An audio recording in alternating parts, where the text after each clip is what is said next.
86 years old. I live alone. I cook my own meals. I manage my own money. I take care of my own house. And I will die before I let someone put me in a nursing home. I've seen what happens in those places. I've visited friends there. Good people, sharp people, people who used to run businesses, raise families, build things, and I watched them turn into ghosts, sitting in wheelchairs in hallways, staring at walls, waiting to die. That is not going to be me. Now, before you think I'm just some stubborn old man yelling at clouds, let me tell you something. I have a plan, a real plan, not hope, not luck, a strategy that I've been executing for 20 years. And if you're smart, if you actually care about your future, you'll listen, because one day, sooner than you think, you're going to be exactly where I am.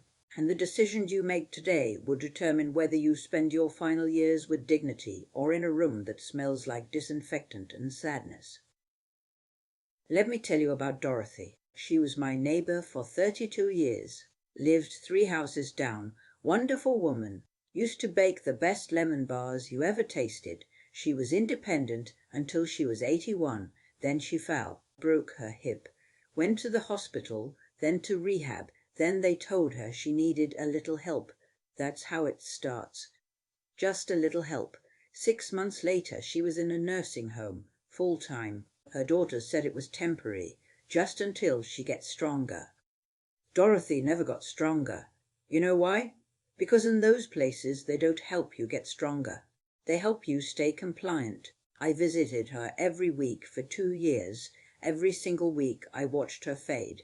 She stopped doing her own hair, stopped picking out her own clothes, stopped making decisions. By the end she didn't even know what day it was. Not because she had dementia. Because every day was exactly the same. Same beige walls, same terrible food, same nothing. She died at 84, 3 years after she went in. At her funeral her daughter said, "At least she was safe, safe." That's the word they use. Safe. You know what Dorothy told me 2 months before she died? She grabbed my hand and she said, "Jim, I'd rather have fallen again and died on my own kitchen floor than spend one more day in this place." That broke my heart, because she was right. So I made myself a promise. I am never going to be safe. I am going to be free. And if that means I die at 90 tripping over my own cat, so be it. At least I'll die in my own house. Now, here's how I'm doing it. Here's the strategy, and you better pay attention because this is the difference between living and existing. Number 1, I move every single day, not a little, a lot. I'm not talking about a gentle walk around the block. I'm talking about real movement. I do 50 squats every morning. 50. My knees crack like fireworks, but I do them. I walk 2 miles every day, rain or shine. I don't care if it's hot. I don't care if it's cold. I walk. I carry my own groceries. I take the stairs when there's a choice. I get up and down, off the floor, 3 times a day just to prove I still can. You want to know the number 1 reason people end up in nursing homes? They can't get off the toilet by themselves. That's it. The line. If you can't stand up from a sitting position, you lose your independence. Forever. So I practice. Every day I sit down, I stand up. 30 times, like some kind of deranged exercise routine. My daughter thinks I'm crazy. I think I'm strategic.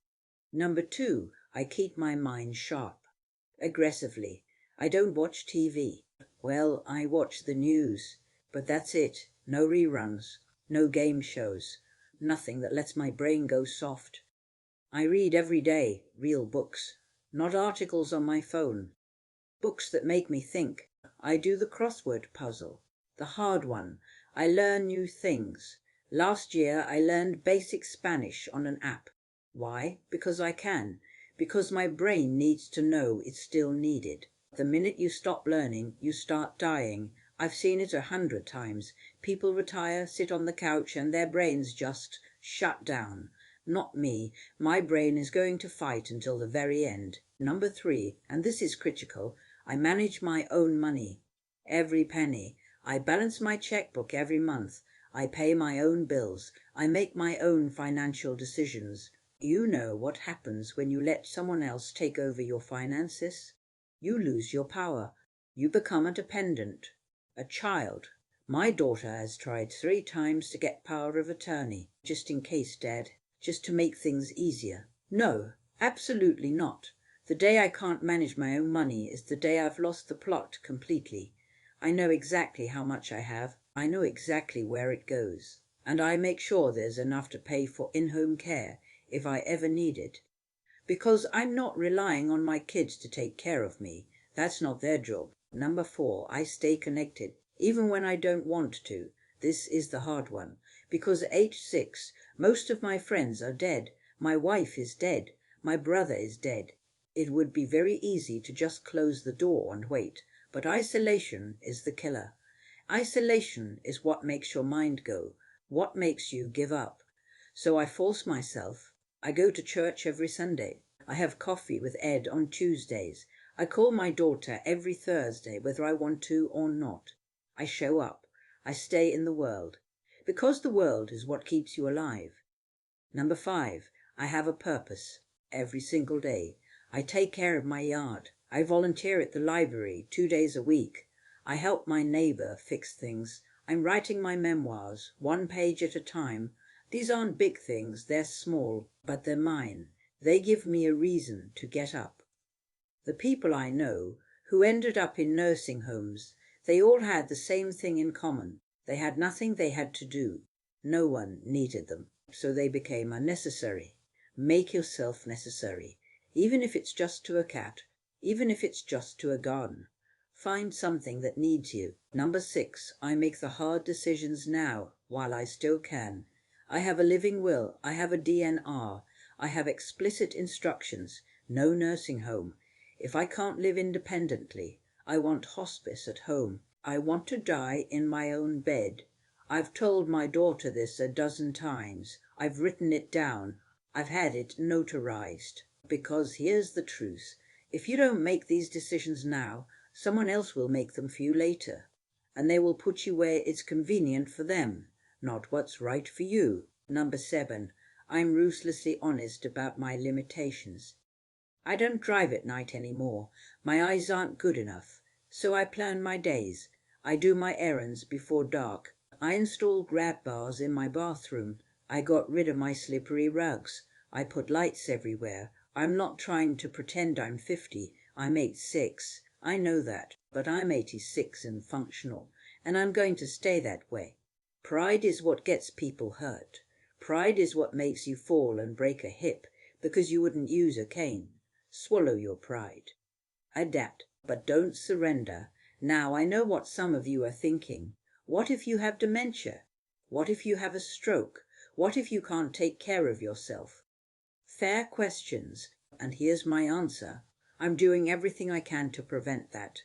The movement, the mental exercise, the social connection, the purpose, all of it is prevention. But if it happens anyway, if I lose my mind or my body fails me completely, I've made arrangements. I have long-term care insurance. I have money set aside for in-home care. A nurse can come to me. I don't have to go anywhere. And if it gets to the point where I'm just a shell, where I don't know my own name, I have instructions, comfort care only. At home, let me go with dignity. I'm not afraid of dying. I'm afraid of being warehoused. Let me tell you what I see when I look at my generation.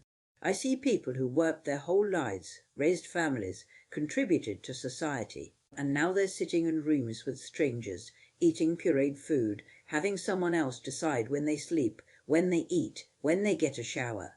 That's not respect. That's not care. That's storage. And I refuse.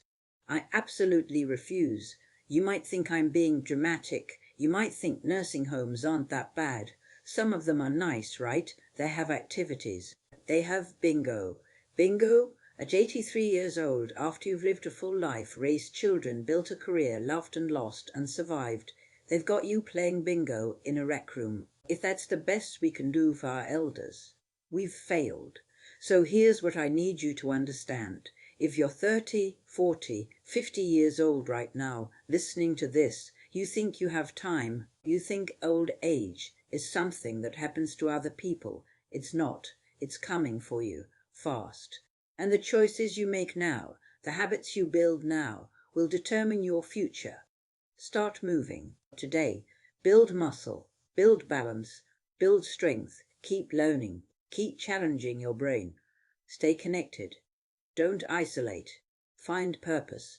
Create something that makes you necessary. Make the hard decisions now. Write them down. Tell your family and save money. Real money.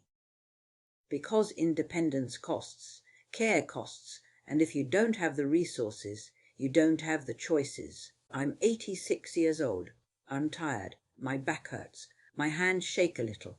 But I'm here in my house with my things, making my own decisions, and I'm going to stay here until the very end, not because I'm lucky, because I planned for this, because I fought for this. Don't let them put you away. Don't let them make you safe. Stay dangerous. Stay independent. Stay free. I'm going to make lunch now, tuna sandwich, my kitchen, my schedule.